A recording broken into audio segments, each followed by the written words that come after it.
On today's Fire Minute, we're going to go over a fire that was in 28th District at a Wiener Schnitzel, which is a unique building type. And I wanted to go over this because talking to the first aid captain, it had some unique aspects to it that you wouldn't confront on a normal fire. So I interviewed Captain Bill Anders. He was the first in, and he shares with us some of the lessons learned. Also, I will say that the last time I ate a Wiener Schnitzel, it was like 5 chili dogs for $5. I ate all five, and we proceeded to get a second alarm after that, and I barfed all over the place. So, not a big Wiener Schnitzel fan anymore. So, I suppose my only contribution on this minute is don't gorge yourself on chili dogs when you're at work. You know, every so often you're driving through your district doing district familiarization, and you see a place that has a particular name, and you wonder, what would I call that incident if I was first in? And so I decided to ask Captain Anders what he did. So, what was the name of the IC? Well, it was Convoy IC. Convoy? It wasn't. You go to Wiener Schnitzels? If you want to laugh, go ahead and pull the WAV file on it, because you'll hear me give the size up, and then I get to name my IC, and I go, and I'll be Convoy IC. I thought about it. It ran through my head really quick, like, how many phone calls am I going to get? How close am I to retirement? No, it's got to be Convoy IC.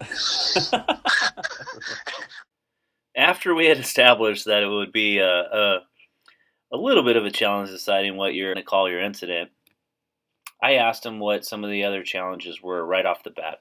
Well, the most obvious was thinking that I had a one-story restaurant, not knowing that they had storage area and an office upstairs. So assuming it was one story and thinking we had extension into an attic, that ended up being a work area for them.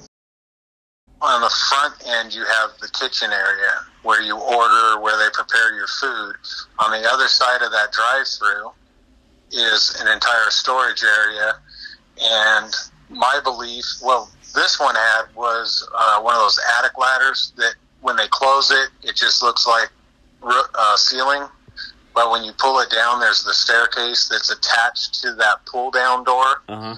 And then you can walk up the stairs. Okay. I've heard other ones will have an attached ladder on the wall to get up into that area for storage. As you can see by the video we've been watching, there's been a lot of roof ops that were going on in this fire. So I asked Bill Anders if he had any lessons they learned on this unique construction type. Okay. So we all know pitched roof operations. When we're laying that ladder onto the roof, the little bit of foothold that we have, and it's not too bad when the pitch isn't very steep, but once you start getting up to a 12-12 pitch, that pitch gets really steep, and now you're actually standing on your toes. So what the guys found is they pulled the base of the ladder out from the building so that the ladder wasn't fully against the shingles, that they were able to stand on their arches versus their tippy toes. So pulling the butt end of the ladder away gave the space between the roof decking and the rung that they were standing on for more stability.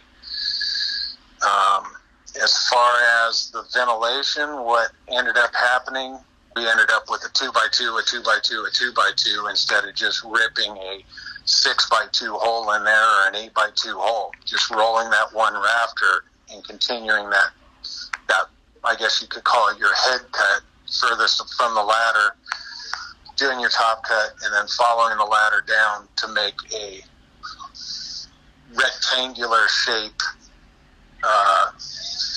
louver.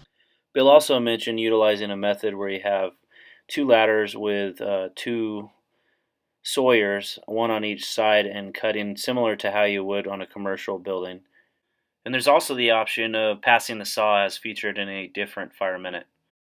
He also wanted to share that a good indicator that there was a office and storage up above was when they were trying to pull ceiling, they were hitting decking and they weren't able to get through anything but drywall. And on that, I gotta go. Thank you, Bill, for sharing. Work on the hole. For Division 2. Go for IC.